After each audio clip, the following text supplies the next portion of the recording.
ನೇರವಾಗಿ ಈಗ ಉಪಾಧ್ಯಕ್ಷರ ಹತ್ರ ಹೋಗ್ತೇನೆ. ಉಪಾಧ್ಯಕ್ಷರ, ಈಗ ರೆಬಲ್ಸ್ ಟೀಮ್ ಒಂದು ದೂರಿನ ಪಟ್ಟಿಯನ್ನು ತಗೊಂಡೋಗಿ ಕೊಟ್ಟಿದೆ. ಅವ್ರು ಕೊಟ್ಟಾದ ಬಳಿಕ ವಿಜೇಂದ್ರ ಅವರನ್ನೇನಾದರೂ ರಾಜ್ಯಾಧ್ಯಕ್ಷ ಸ್ಥಾನದಿಂದ ಕೆಳಗಿಳಿಸಿದ್ದೆ ಆದ್ರೆ ಏನಾಗ್ಬೋದು ಮುಂದೆ ಪರಿಣಾಮ? ಅದು ಅಷ್ಟು ಸುಲಭವಾಗಿದ್ಯಾ? ಇಲ್ಲ, ಅಷ್ಟು ಸುಲಭ ಇಲ್ಲ ಇದು. ಯಾಕಂದ್ರೆ ಈಗ ಕೇಂದ್ರ ನಾಯಕರು ಯಡಿಯೂರಪ್ಪನವ್ರನ್ನ ಎದುರು ಹಾಕೊಳ್ಳಿಕ್ ತಯಾರಿದ್ದಾರ, ಅವರ ಅಸಮಾಧಾನವನ್ನು ಎದುರಿಸ್ಲಿಕ್ಕೆ ತಯಾರಿದ್ದಾರ.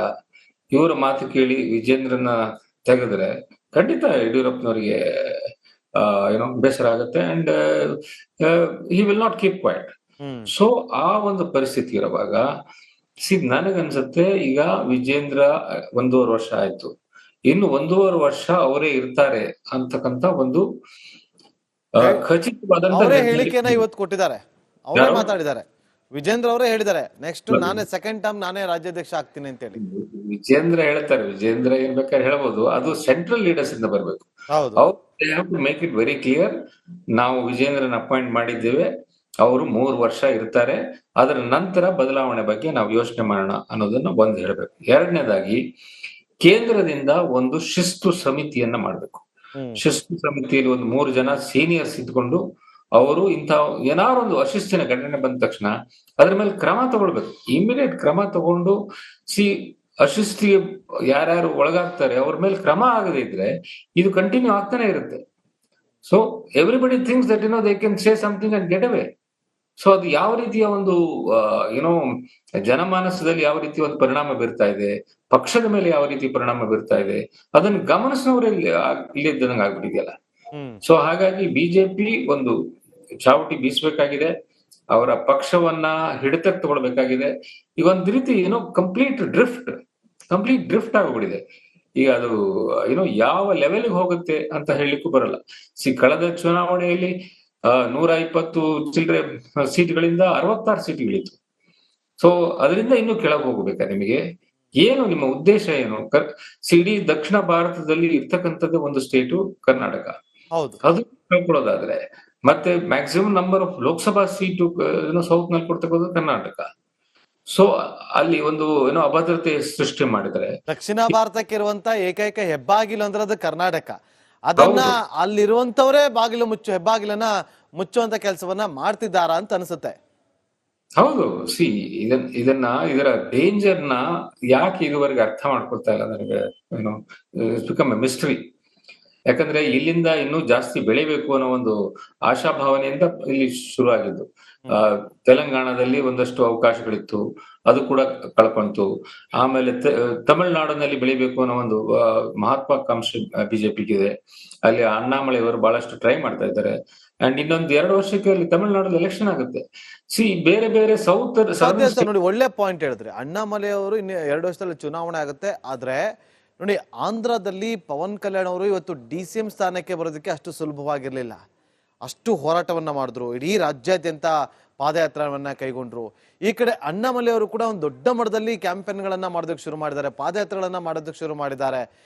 ಆದ್ರೆ ರಾಜ್ಯದಲ್ಲಿ ಹೆಬ್ಬಾಗಿಲ್ ಅಂತ ಅನಿಸ್ಕೊಂಡಿರುವಂತ ಕರ್ನಾಟಕದಲ್ಲೇ ಅಂತ ಒಬ್ಬ ನಾಯಕರು ಕಂಡು ಬರ್ತಾ ಇಲ್ಲ ಅಂತೇಳಿ ಪ್ರಶ್ನೆ ಉದ್ಭವ ಆದಾಗ ನೀವೇನ್ ಹೇಳೋದಕ್ಕೆ ಬಯಸ್ತೀರಿ? ನಾಯಕ ಮುಂದೆ ಹೋಗೋದಕ್ಕೆ ಬಿಡೋದೇ ಇಲ್ವಲ್ಲ, ಎಲ್ರು ಕಾಲು ಎಳಿತಾನೆ ಇರ್ತಾರೆ. ಹಾಗಾಗಿ ಒಂದು ವಿಜೇಂದ್ರನ ನೀವು ರಾಜ್ಯಾಧ್ಯಕ್ಷ ಅಂತ ಮಾಡಿದ್ಮೇಲೆ ಅವರಿಗೆ ಎಲ್ಲ ಪವರ್ಸ್ ಕೊಟ್ಟು ಅವರಿಗೆ you must treat him as president.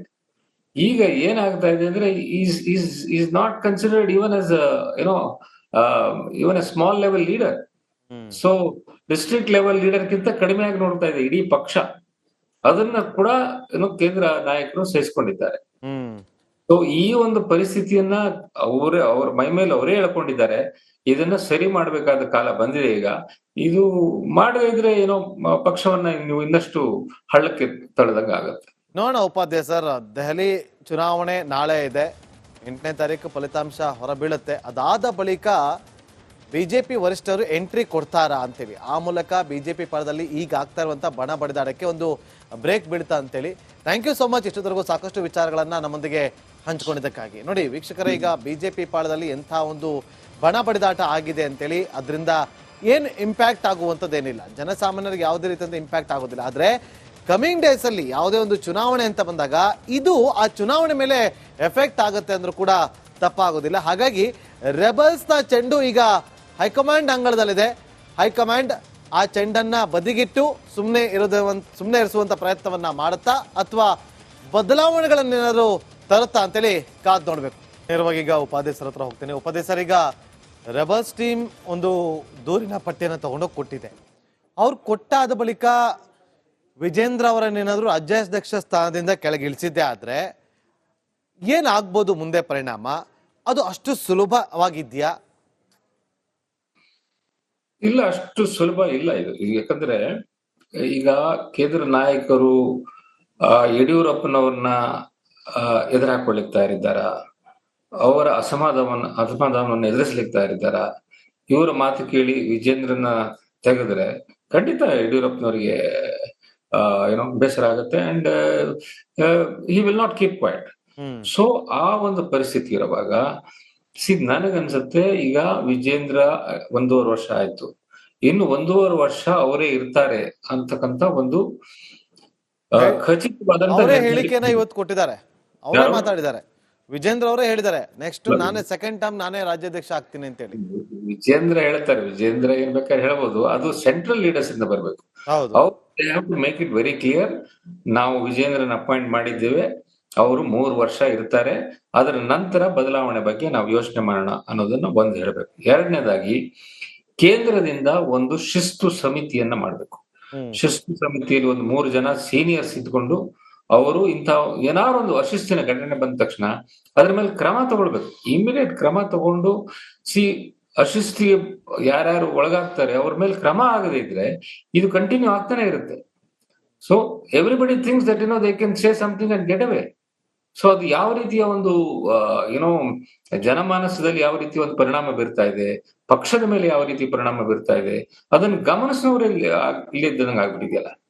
So ಹಾಗಾಗಿ ಬಿಜೆಪಿ ಒಂದು ಚಾವಟಿ ಬೀಸಬೇಕಾಗಿದೆ, ಅವರ ಪಕ್ಷವನ್ನ ಹಿಡಿತಕ್ಕೆ ತಗೊಳ್ಬೇಕಾಗಿದೆ. ಈಗ ಒಂದ್ ರೀತಿ ಕಂಪ್ಲೀಟ್ ಡ್ರಿಫ್ಟ್ ಆಗೋಗ್ಬಿಟ್ಟಿದೆ. ಈಗ ಅದು ಯಾವ ಲೆವೆಲ್ಗೆ ಹೋಗುತ್ತೆ ಅಂತ ಹೇಳಲಿಕ್ಕೂ ಬರಲ್ಲ. ಕಳೆದ ಚುನಾವಣೆಯಲ್ಲಿ 120 ಚಿಲ್ಲರೆ ಸೀಟ್ಗಳಿಂದ 66 ಸೀಟ್ಗಳಿತ್ತು. ಸೊ ಅದರಿಂದ ಇನ್ನೂ ಕೆಳಗೆ ಹೋಗ್ಬೇಕಾ ನಿಮಗೆ? ಏನು ನಿಮ್ಮ ಉದ್ದೇಶ ಏನು? ಇಡೀ ದಕ್ಷಿಣ ಭಾರತದಲ್ಲಿ ಇರ್ತಕ್ಕಂಥದ್ದು ಒಂದು ಸ್ಟೇಟು ಕರ್ನಾಟಕ. ಅದು ಕಳ್ಕೊಳ್ಳೋದಾದ್ರೆ ಮತ್ತೆ maximum number of Lok Sabha seat south ನಲ್ಲಿ ಕೊಡ್ತಕ್ಕಂಥ ಕರ್ನಾಟಕ. ಸೊ ಅಲ್ಲಿ ಒಂದು ಅಭದ್ರತೆ ಸೃಷ್ಟಿ ಮಾಡಿದ್ರೆ ದಕ್ಷಿಣ ಭಾರತಕ್ಕೆ ಇರುವಂತ ಏಕೈಕ ಹೆಬ್ಬಾಗಿಲು ಅಂದ್ರೆ ಅದು ಕರ್ನಾಟಕ. ಅದನ್ನ ಅಲ್ಲಿರುವಂತವರೇ ಹೆಬ್ಬಾಗಿಲನ್ನ ಮುಚ್ಚುವಂತ ಕೆಲಸವನ್ನ ಮಾಡ್ತಿದ್ದಾರಾ ಅಂತ ಅನ್ಸುತ್ತೆ. ಹೌದು. ಇದರ ಡೇಂಜರ್ನ ಯಾಕೆ ಇದುವರೆಗೆ ಅರ್ಥ ಮಾಡ್ಕೊಳ್ತಾ ಇಲ್ಲ ನನಗೆ ಬಿಕಮ್ ಎ ಮಿಸ್ಟ್ರಿ. ಯಾಕಂದ್ರೆ ಇಲ್ಲಿಂದ ಇನ್ನೂ ಜಾಸ್ತಿ ಬೆಳಿಬೇಕು ಅನ್ನೋ ಒಂದು ಆಶಾಭಾವನೆಯಿಂದ ಇಲ್ಲಿ ಶುರು ಆಗಿದ್ದು. ತೆಲಂಗಾಣದಲ್ಲಿ ಒಂದಷ್ಟು ಅವಕಾಶಗಳಿತ್ತು, ಅದು ಕೂಡ ಕಳ್ಕೊಂತು. ಆಮೇಲೆ ತಮಿಳುನಾಡಿನಲ್ಲಿ ಬೆಳಿಬೇಕು ಅನ್ನೋ ಒಂದು ಮಹತ್ವಾಕಾಂಕ್ಷೆ ಬಿಜೆಪಿಗಿದೆ. ಅಲ್ಲಿ ಅಣ್ಣಾಮಲೈಯವರು ಬಹಳಷ್ಟು ಟ್ರೈ ಮಾಡ್ತಾ ಇದ್ದಾರೆ. ಅಂಡ್ ಇನ್ನೊಂದು 2 ವರ್ಷಕ್ಕೆ ಅಲ್ಲಿ ತಮಿಳುನಾಡಲ್ಲಿ ಎಲೆಕ್ಷನ್ ಆಗುತ್ತೆ. ಬೇರೆ ಬೇರೆ ಸೌತ್ ನೋಡಿ, ಒಳ್ಳೆ ಪಾಯಿಂಟ್ ಹೇಳಿದ್ರಿ. ಅಣ್ಣಾಮಲೈ ಅವರು ಇನ್ನು 2 ವರ್ಷದಲ್ಲಿ ಚುನಾವಣೆ ಆಗುತ್ತೆ. ಆದ್ರೆ ನೋಡಿ, ಆಂಧ್ರದಲ್ಲಿ ಪವನ್ ಕಲ್ಯಾಣ್ ಅವರು ಇವತ್ತು DCM ಸ್ಥಾನಕ್ಕೆ ಬರೋದಕ್ಕೆ ಅಷ್ಟು ಸುಲಭವಾಗಿರ್ಲಿಲ್ಲ. ಅಷ್ಟು ಹೋರಾಟವನ್ನ ಮಾಡಿದ್ರು, ಇಡೀ ರಾಜ್ಯಾದ್ಯಂತ ಪಾದಯಾತ್ರವನ್ನ ಕೈಗೊಂಡ್ರು. ಈ ಕಡೆ ಅಣ್ಣಾಮಲೈ ಅವರು ಕೂಡ ಒಂದು ದೊಡ್ಡ ಮಟ್ಟದಲ್ಲಿ ಕ್ಯಾಂಪೇನ್ಗಳನ್ನ ಮಾಡೋದಕ್ಕೆ ಶುರು ಮಾಡಿದ್ದಾರೆ, ಪಾದಯಾತ್ರೆಗಳನ್ನ ಮಾಡೋದಕ್ಕೆ ಶುರು ಮಾಡಿದ್ದಾರೆ. ಆದ್ರೆ ರಾಜ್ಯದಲ್ಲಿ ಹೆಬ್ಬಾಗಿಲ್ ಅಂತ ಅನಿಸ್ಕೊಂಡಿರುವಂತ ಕರ್ನಾಟಕದಲ್ಲೇ ಅಂತ ಒಬ್ಬ ನಾಯಕರು ಕಂಡು ಬರ್ತಾ ಇಲ್ಲ ಅಂತೇಳಿ ಪ್ರಶ್ನೆ ಉದ್ಭವ ಆದಾಗ ನೀವೇನ್ ಹೇಳೋದಕ್ಕೆ ಬಯಸ್ತೀರಿ?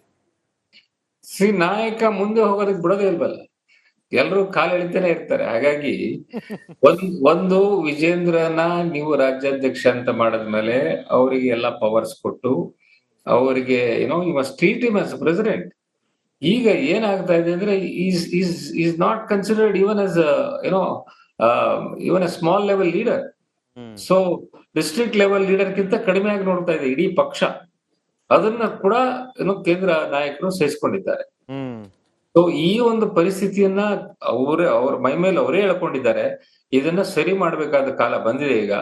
ಇದು ಮಾಡದೇ ಇದ್ರೆ ಪಕ್ಷವನ್ನ ನೀವು ಇನ್ನಷ್ಟು ಹಳ್ಳಕ್ಕೆ ತಳ್ಳದಂಗ ಆಗತ್ತೆ. ನೋಡೋಣ ಉಪಾಧ್ಯಾಯ ಸರ್, ದೆಹಲಿ ಚುನಾವಣೆ ನಾಳೆ ಇದೆ, 8ನೇ ತಾರೀಕು ಫಲಿತಾಂಶ ಹೊರಬೀಳುತ್ತೆ. ಅದಾದ ಬಳಿಕ ಬಿಜೆಪಿ ವರಿಷ್ಠರು ಎಂಟ್ರಿ ಕೊಡ್ತಾರಾ ಅಂತೇಳಿ, ಆ ಮೂಲಕ ಬಿಜೆಪಿ ಪಾಳದಲ್ಲಿ ಈಗ ಆಗ್ತಾ ಇರುವಂತ ಬಣ ಬಡಿದಾಡಕ್ಕೆ ಒಂದು ಬ್ರೇಕ್ ಬೀಳ್ತಾ ಅಂತೇಳಿ. Thank you so much. ಇಷ್ಟೊತ್ತರೆಗೂ ಸಾಕಷ್ಟು ವಿಚಾರಗಳನ್ನ ನಮ್ಮೊಂದಿಗೆ ಹಂಚಿಕೊಂಡಿದ್ದಕ್ಕಾಗಿ. ನೋಡಿ ವೀಕ್ಷಕರೇ, ಈಗ ಬಿಜೆಪಿ ಪಾಳದಲ್ಲಿ ಎಂಥ ಒಂದು ಬಣ ಬಡಿದಾಟ ಆಗಿದೆ ಅಂತೇಳಿ, ಅದರಿಂದ ಏನು ಇಂಪ್ಯಾಕ್ಟ್ ಆಗುವಂಥದ್ದೇನಿಲ್ಲ, ಜನಸಾಮಾನ್ಯರಿಗೆ ಯಾವುದೇ ರೀತಿಯಿಂದ ಇಂಪ್ಯಾಕ್ಟ್ ಆಗೋದಿಲ್ಲ. ಆದರೆ ಕಮಿಂಗ್ ಡೇಸ್ ಅಲ್ಲಿ ಯಾವುದೇ ಒಂದು ಚುನಾವಣೆ ಅಂತ ಬಂದಾಗ ಇದು ಆ ಚುನಾವಣೆ ಮೇಲೆ ಎಫೆಕ್ಟ್ ಆಗುತ್ತೆ ಅಂದ್ರೂ ಕೂಡ ತಪ್ಪಾಗೋದಿಲ್ಲ. ಹಾಗಾಗಿ ರೆಬಲ್ಸ್ನ ಚೆಂಡು ಈಗ ಹೈಕಮಾಂಡ್ ಅಂಗಳದಲ್ಲಿದೆ. ಹೈಕಮಾಂಡ್ ಆ ಚೆಂಡನ್ನ ಬದಿಗಿಟ್ಟು ಸುಮ್ಮನೆ ಇರಿಸುವಂತ ಪ್ರಯತ್ನವನ್ನ ಮಾಡುತ್ತಾ ಅಥವಾ ಬದಲಾವಣೆಗಳನ್ನೇನಾದ್ರು ತರುತ್ತಾ ಅಂತೇಳಿ ಕಾದ್ ನೋಡ್ಬೇಕು.